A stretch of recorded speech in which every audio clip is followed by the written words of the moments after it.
parler à une personne qui est en face de moi, mais quand je regarde, c'est pas long, mais c'est lourd, je vois. C'est comme je parle dans le vide. Mais quand on regarde les moments, c'est lourd. Donc en d'autres termes, je m'exprime à l'eau. Je lui demande, mais quelle est la parole que tu as? Elle n'a pas bien saisi. Et le Seigneur dit, mais attends, c'est dans cette eau, elle a été vendue. C'est dans cette eau, tout ce qui doit la revenir comme bien, c'est dans cette eau. Qu'ils ont échangé sa vie, c'est dans cette eau. Donc tous les biens de cette famille sont confisqués par le puissant démon qui vit dans cette eau.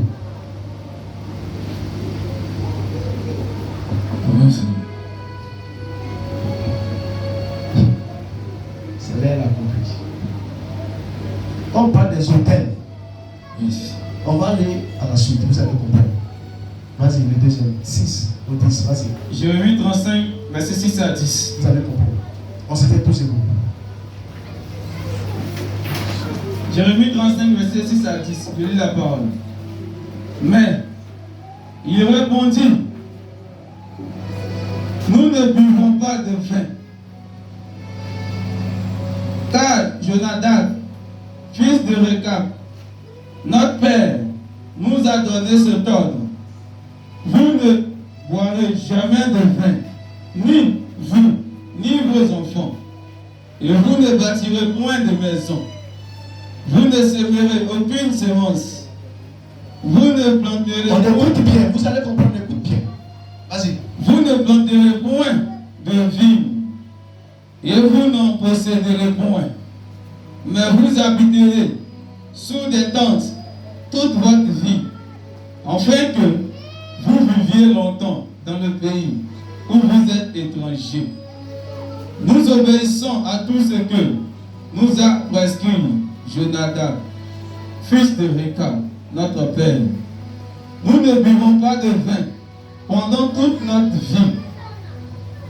Nous, nos femmes, nos fils et nos filles, nous ne bâtissons point de maison pour nos demeures, et nous ne possédons ni vignes, ni champs, ni terre ensemencées. Nous habitons sous des tentes, et nous suivons et pratiquons tout ce que nous a prescrit Jonadab, notre père. Amen. Amen. Amen. Dis à quelqu'un auprès de toi.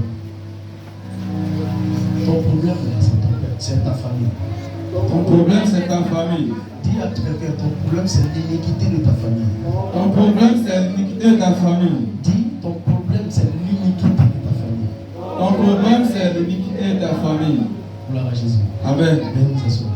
Une personne m'a dit comme ça que papa, mais moi je n'ai pas adoré. Mais comment ça s'est fait que moi je vis sous cette malédiction? Bien sûr. Je lui ai dit comme ça que tu n'as pas adoré, mais le sang qui est en toi est plus âgé que toi-même. Yes. Le sang qui est en toi est plus vieux que toi-même ta personne. C'est ça. Parce que le sang qui est en toi n'est pas pour toi, c'est le sang de tes aïeux. C'est le sang de tes bisaïeux, ce sont les sangs. Donc le sang qui coule en toi, c'est le sang des générations sur les générations. Ici, Dieu dit quoi? Quand Dieu envoie Jérémie, va dire au prophète, va dire aux filles de Rekab, et tu les prends, tu les envoies au temple. Au temple, c'est pour mener la délivrance. Regardez quelque chose. Un chrétien doit faire sa délivrance. Mais un païen, lui, il a appelé à se convertir. Mais le chrétien qui est déjà converti, lui, doit passer à la délivrance.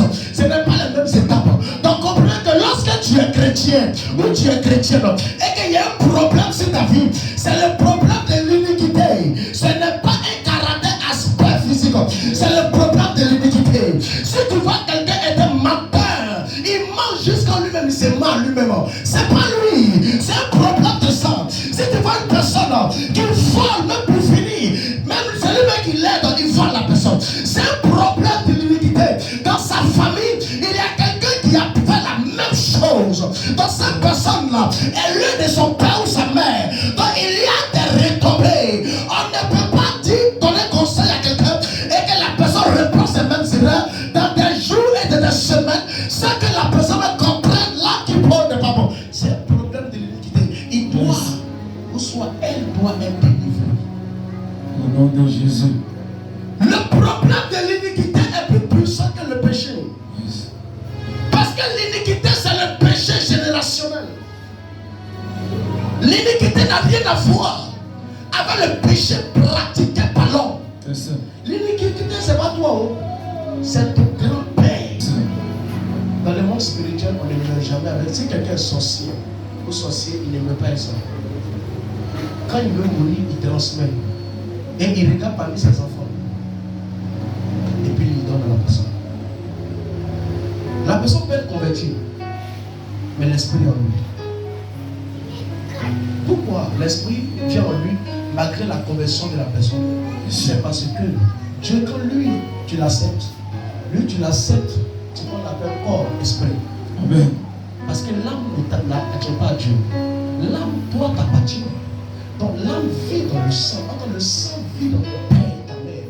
Donc si toi, tu as été engendré par ces personnes-là, ton âme est quittée de lui. C'est pourquoi lorsqu'une personne décède, la Bible dit, quelle que soit sa conversion, quel que soit ce qu'il est, Dieu retire son esprit. Amen. Et le corps retourne à la terre. Et c'est l'âme qui sera jugée. Pourquoi c'est l'âme qui sera jugée? C'est pourquoi la Bible dit que l'âme qui pêche, c'est elle qui mourra.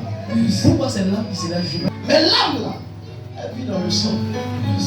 Donc c'est l'âme maudite. Donc quelqu'un peut être converti, mais il est sorcier. Est-ce qu'on a jamais vu ça? On n'a jamais vu ça.